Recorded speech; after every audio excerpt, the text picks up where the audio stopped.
आज हम जिस मूवी की कहानी सुनेंगे इसका नाम सीक्रेट सोसाइटी ऑफ लाइज है। ये मूवी 2023 में रिलीज हुई है। मूवी के आगाज में हम एक लड़के को एक लड़की के पीछे भागते हुए देखते हैं। वो इसको साथ लेकर पानी में छलांग लगाता है और इस लड़की को पानी में डुबोकर उसे मार डालता है। आगे हम 25 साल बाद का मंजर देखते हैं। इसमें हम क्रिसी नाम की लड़की को इसके कॉलेज में देखते हैं। वहाँ उसके टीचर उसे समझा रहे होते हैं कि तुम बहुत ज़हीन हो और मुझे यकीन है कि तुम एक अच्छी डिबेट कर सकती हो, तो इसलिए तुम्हें ज़रूर इस मुकाबले में पार्टिसिपेट करना चाहिए।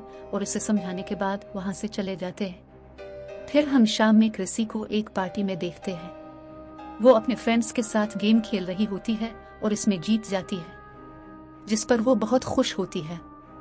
पार्टी में नेथन नाम के लड़के के साथ इसकी दोस्ती हो जाती है। वो नेथन के साथ दोबारा वही गेम खेलती है और हारने पर उसे एक ड्रिंक पीनी पड़ती है और इस ड्रिंक के पीने के बाद क्रिसी की तबीयत खराब हो जाती है और वो अपनी फ्रेंड से कहती है कि मुझे लगता है कि अब मुझे घर जाना चाहिए। और उसके बाद वो अपने घर जा रही होती है। तभी रास्ते में उसको एक कौवे की शक्ल जैसा मास्क पहने हुए एक आदमी रोक लेता है और उसको नीचे गिराने के बाद इसके मुंह पर मास्क पहनाकर मार्कर से इसकी गर्दन पर निशान लगाता है और उसे छोड़ देता है।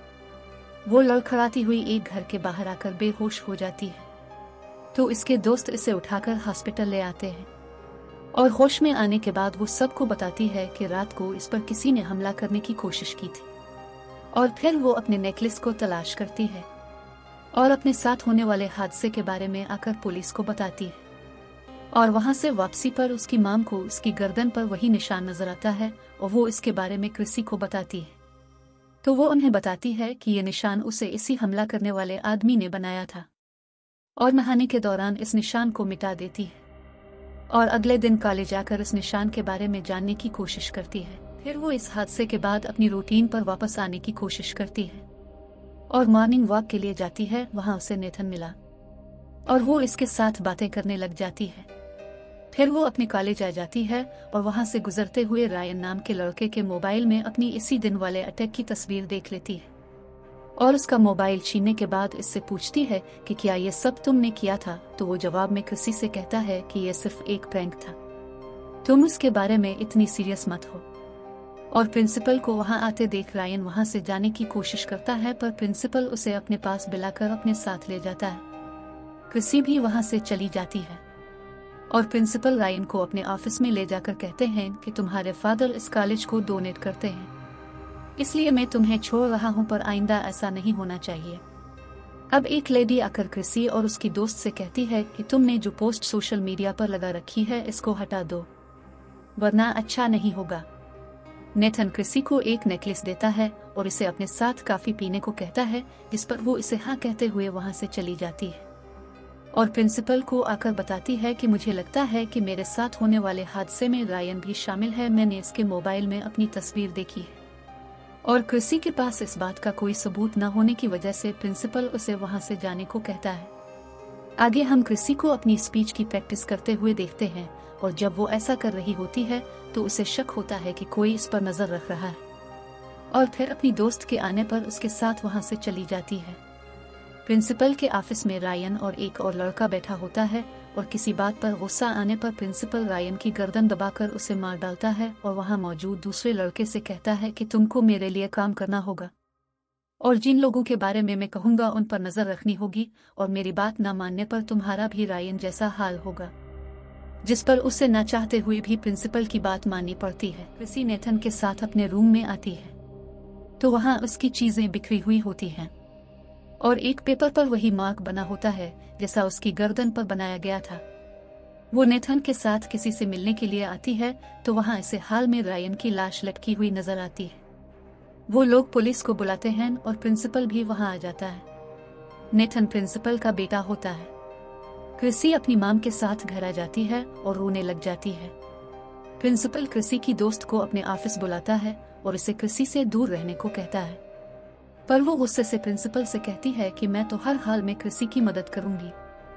आगे क्रिसी नेथन के साथ इसी हाल में जाती है जहां उसे रायन की लाश मिली थी और वहां एक रूम में जाकर वो दोनों एक बॉक्स से कुछ चीजें और पैसे निकालते हैं और नेथन क्रिसी को बाहर रुकने का बोलकर खुद यूनिवर्सिटी के अंदर जाता है और गार्ड्स को बातों में लगाकर उनको किसी काम के लिए भेज देता है। और मौका पाकर क्रिसी सिक्योरिटी रूम में आकर कैमरे से इस दिन की वीडियो चेक करती है जब रायन का मर्डर हुआ था। इसे इस वीडियो में कोई नजर आता है जो रूम से बाहर जाता हुआ दिखाई देता है।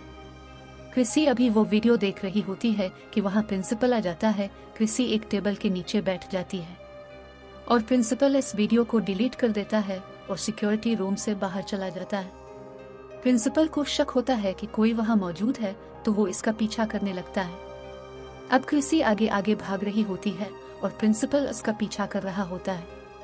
क्रिसी लाइब्रेरी में चली जाती है और प्रिंसिपल भी उसके पीछे वहाँ आ जाता है और उसे कहता है कि मैं जानता हूँ कि तुम यही हो। और इतने में सिक्योरिटी गार्ड्स आ जाते हैं और प्रिंसिपल वहाँ से चला जाता है। क्रिसी की दोस्त रात देर से यूनिवर्सिटी में अपना काम खत्म करके पानी पीकर घर जाने लगती है। तभी इसको चक्कर आने लगते हैं। इसकी पानी की बोतल में इसी कौवे के मास्क वाले आदमी ने कुछ मिलाया होता है और अब वो क्रिसी की दोस्त पर हमला कर देता है। क्रिसी का फोन गुम हो जाता है और नेथन उसे इसका फोन ढूंढ कर वापस कर देता है। कॉलेज में आज क्रिसी की डिबेट होती है और रायन इसका पार्टनर होता है, पर वो डिबेट में नहीं आता तो नेथन इसके साथ स्टेज पर चला जाता है। क्रिसी इसको स्पीच लिख कर देती है और नेथन स्पीच कर रहा होता है। तभी वहाँ क्रिसी की दोस्त ऑडियंस में आकर बैठ जाती है और क्रिसी को देखकर रोने लग जाती है और उसे अपनी गर्दन पर बना निशान दिखाती है। क्रिसी इसको देखकर नेथन से माइक लेती है और सबको अपने और अपनी दोस्त के साथ होने वाले हादसे के बारे में बताने लगती है। तो तभी हाल में रेड लाइट्स ऑन हो जाती है और क्रिसी से कहा जाता है कि उसने जो कहा है वो इसके लिए अभी मुआफी मांगे और सब लोग वहां से उठकर चले जाते हैं। क्रिसी भी अपने घर आ जाती है। इसके घर के बाहर उसकी दोस्त बैठी होती है। वो उसे लेकर अंदर आ जाती है और वो दोनों आपस में बातें करने लग जाती हैं। प्रिंसिपल क्रिसी के घर कैमरा लगा आता है और अब उनकी बातें सुन रहा होता है और अपने बेटे को कॉल करके कहता है कि सिचुएशन हमारे हाथ से निकलती जा रही है। तो वो भी ये सुनकर परेशान हो जाता है। क्रिसी की दोस्त जब चली जाती है तो उसे नेथन की वीडियो कॉल आती है। इसे इस कौवे के मास्क वाले आदमी ने पकड़ रखा होता है और उसने नेथन को बांध रखा होता है। क्रिसी ये सब सुनकर अपनी माम के पास जाती है और दूसरी तरफ हम देखते हैं कि नेथन ने खुद किसी लड़के को ये सब करने को कहा होता है। क्रिसी की दोस्त नहा रही होती है तो वही मास्क वाला आदमी इसके पास आता है और इसे धमकी देकर चला जाता है। इसके बाद नेथन क्रिसी को कॉल करता है और इसे कहता है कि परेशान मत हो, अब मैं ठीक हूँ। इस आदमी ने मुझे छोड़ दिया है। क्रिसी की दोस्त इसे कॉल करके कहती है कि मैं अब मजीद तुम्हारी मदद नहीं कर सकती और मैं अपने घर जा रही हूँ। इसके बाद क्रिसी नेथन के पास जाती है और उससे कहती है कि हमें ये सब पुलिस को बता देना चाहिए, पर नेथन उसे ऐसा करने से मना करता है और वहां से चला जाता है। तभी क्रिसी इसके टेबल की दराज में वही मास्क देख लेती है जिसे पहनकर वो सब पर हमला कर रहा होता है और उसे वहां अपना नेकलेस भी मिला। तो नेथन वहां आ जाता है और क्रिसी इससे पूछती है कि मुझ पर हमला तुमने किया था, तो वो साफ इनकार कर देता है। क्रिसी इसे कहती है कि मैं अपने घर जा रही हूँ, पर नेथन इसे जाने से रोकता है तो क्रिसी इसे मारकर वहां से भाग जाती है। नेथन इसका पीछा करता है। क्रिसी इसकी आंखों में स्प्रे कर देती है पर वो फिर भी उसका पीछा कर रहा होता है और उसे आवाजें देता है। क्रिसी पुलिस को कॉल करती है। तभी क्रिसी को कॉल आती है कि तुम्हारी माम खतरे में है। तो वो उनको बचाने के लिए इस आदमी की बताई हुई जगह पर जाती है तो वहाँ वही मास्क पहने यूनिवर्सिटी का प्रिंसिपल खड़ा होता है। नेथन भी वहां आ जाता है तो प्रिंसिपल उसे भी मारता है। क्रिसी नेथन से कहती है कि तुम्हारे फादर गलत कर रहे हैं, प्लीज मेरी मदद करो। तो वो इसकी मदद करने से इनकार करता है। प्रिंसिपल क्रिसी को जहर खाने को कहता है और उसे एक पेपर पर साइन करने को कहता है जिस पर लिखा होता है कि मैं अपनी मर्जी से खुदकुशी कर रही हूँ। क्रिसी ऐसा करने से मना करती है तो वो इसे कहता है कि अगर तुमने मेरी बात ना मानी तो मैं तुम्हारी माँ को मार दूंगा। तो क्रिसी डर की वजह से इस पेपर पर साइन कर देती है और जहर खाने लगती है। तभी नेथन अपने फादर को मारता है और क्रिसी को वहां से भागने को कहता है। अब वहां पुलिस आती है और प्रिंसिपल को पकड़ लेती है। एक ऑफिसर क्रिसी को बताता है कि अगर आइंदा कोई आदमी ऐसा करे तो इसके लिए बहुत बड़ी सजा है और फौरन पुलिस को इत्तला दी जाए। क्रिसी अपनी दोस्त के साथ मिलकर डिबेट करती है। और बहुत अच्छा बोलती है और बहुत कॉन्फिडेंस से बोलती है।